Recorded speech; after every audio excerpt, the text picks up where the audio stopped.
we get paid for bringing value to the marketplace. Now, it takes time to bring value to the marketplace. However, we do not get paid for time, so we cross that out. Mistakenly, the man says, I'm making about $20 for an hour. Not true. If that was true, you could just stay home, right, and have them send your money. So that's not true. We don't get paid for time, we get paid for value brought to the marketplace.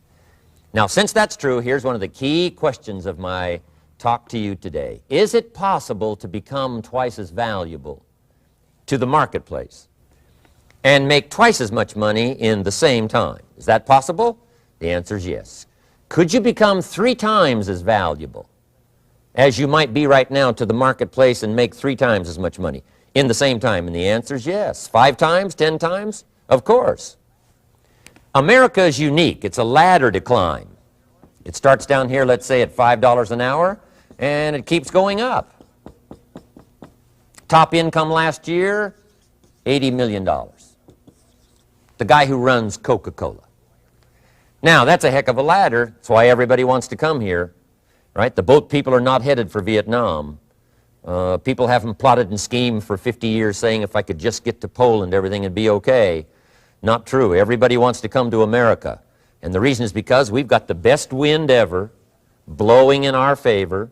We've got the best economic opportunity anybody's had in 6,500 years. And all you have to do is understand it and take advantage of it. Now, there's some key questions to ask here. Why would the marketplace pay someone only $5 an hour? Very simple answer. They're not very valuable to the marketplace. Now, we must underline to the marketplace. This person might be a very valuable brother, yes. Member of the family, valuable, yes. Valuable member of the church, of course. Valuable citizen of the country, yes. Valuable in the sight of God, no doubt. We're all of equal value in the sight of God. But if you're not very valuable to the marketplace, you don't get much money. You say, well, it shouldn't be that way. Well, then you got to start your own country. You know, this one's been in process for 200 years, and this is the best we've been able to come up with so far. But here's the key. You don't have to stay here. Now, there was a big debate in Congress last year that this $5 was not enough, should be 6, should be 6, should be 6. But we don't need legislation. 6 is already on this ladder. The next step up. You know, if you work for McDonald's, they'll pay you $5 an hour to take out the trash. If you whistle while you take out the trash, they'll pay you $6 an hour. So we don't need that legislation. You just need to take lessons on how to whistle. Have a good attitude. Now, as you begin to climb this ladder, why would the marketplace pay some people $50 an hour? Answer, evidently, they must be more valuable to the marketplace. 10 times more valuable. And is that possible for someone to be 10 times more valuable and earn $50 an hour instead of 5? And the answer is yes. That's what America is all about. Now, why would the marketplace pay some people $500 an hour? Evidently, this person must be much more valuable to the marketplace. That's what's important to understand, to the marketplace. And would the marketplace pay one person $80 million for 1 year's work? And the answer is, of course.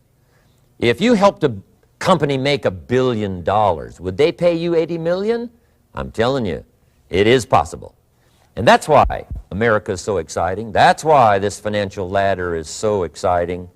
It's possible for all of this to come true for all of you, no matter where you start. As a student in school, just getting started out there in the workplace, this is all possible for you. Now, Mr. Schoaf gave me the clue on how to climb this ladder as high as I wanted to climb. Now, we're talking primarily economics here. There's a lot of other ways to become valuable to your family, valuable to your friends, valuable to the community, valuable to the team, right? Valuable to the team effort, valuable to the concert. But here's what he said to me.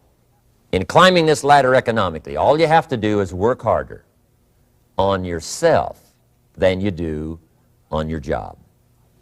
Once I heard that, it made sense to me. I kept hoping that everything else would change around me, found out that if I went to work on myself, worked on my skills, worked on my language, if I became better than I was each year, if I grew in skills and language and vocabulary and competence, then I would become attractive to the marketplace. Not very long ago, a company called me and said, Mr. Rohn, we're expanding internationally. We'd like to have a bit of your expertise to help us. Would you give us a bit of your time? We'll add some millions to your fortune. And I said, okay.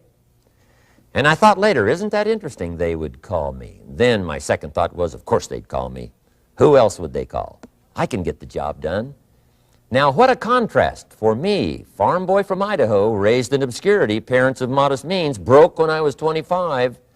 How come I would get a telephone call and someone offer me a lot of money to help them in expanding around the world? Simple answer, evidently, something happened to me between age 25 and where I am today. And I can tell you where it all started. From my teacher, Mr. Schoaf, who said to me, we don't have to change what's going on out there. That's the wind that's blowing. All we have to do is change what's going on in here. And now there's several ways to do that on personal development. And let me give you those ways. Here's the first one. We must learn from personal experience. Pretty simple. Learn from what happens to you. Take a look back over the last few months. Did you make some mistakes? How could you correct those for the future? Take a look back over the last year. Have you done it right or done it wrong? Let's correct it for the next year. Learn from your personal experience. Mr. Schoaf asked me when I first met him, he said, Mr. Rohn, how are you doing? You've been out there now 6 years. And I said, I'm not doing very well. He said, I suggest you not do that anymore. What a simple, swift analysis to my situation. He said, if you keep doing it, the next 6 years will be like the last 6. You don't want that to happen. Let's make the changes. So learn from your personal experience. Now here's number 2, why I came to share this video experience with you today. And that, I call it OPE, other people's experiences. That's me, other people. That's your teacher, other people. That's your friends and colleagues, other people. The people you meet that can pass along to you their experiences, what's happened to them, the mistakes they made, how they corrected them, how they changed their health and changed their bank account and changed their income and changed their future. That's it, other people. Now there's 2 kinds of people to learn from. One is failures. It's too bad failures don't give seminars, right? That would be valuable. Bring your notebook, have them tell you how they lost it all and threw it all away, threw their health away and threw their friendships away and things didn't work out well. That would be valuable. But now then we must also learn from positive, people that have done well. They've got the health, and so we ask them, how did you become so healthy? They've got the skills, so we ask them, how did you become this skillful? They've got the income, so we ask them, how did you get here in such a short period of time? So now here's what's important in personal development. In learning from other people, we learn, number 1, by observation. We learn what we see. We watch people that are successful in what they do. In sports, we watch their disciplines. In business, we watch their disciplines. By observation, what we can see. The reason I created this video is something that you could see someone's experiences translated for you. Second, we learn by what we hear. I've got some of my lectures on cassette tapes, so you can take them with you wherever you go and learn by listening. Turn your car into a mobile classroom and listen.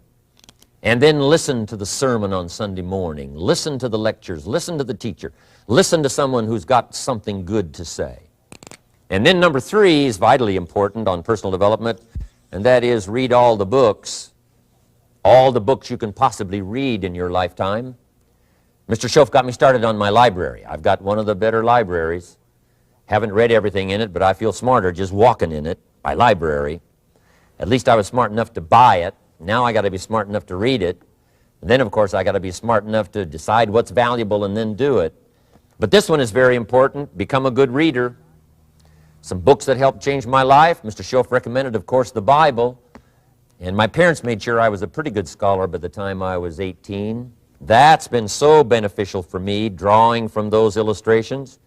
reading about those stories, people who made it and people who didn't make it and what the difference was. And then other books that helped to really change my life. One called Think and Grow Rich by Napoleon Hill. And then a book that helped me become financially independent by the time I was 31. And that book is called The Richest Man in Babylon by George Clason. And I'm going to share a little bit of that book with you when I get to financial independence today, our third subject. But I started reading the books, attending the classes, making sure that I got in front of people that had something good to say. And then I started keeping a journal. One of the major things my teacher taught me was to keep a journal. He said, don't trust your memory. If you hear something good, just make a little note and write it down. Now, at first I took, notes on pieces of paper and torn off corners and backs of old envelopes. And it didn't serve me well, thrown in a drawer. Then I learned to keep a journal, a bound copy of all my notes. So I would suggest you do the same. Things that impress you, a poem that impresses you. When you attend a class, some of the ideas that impressed you, jot them down.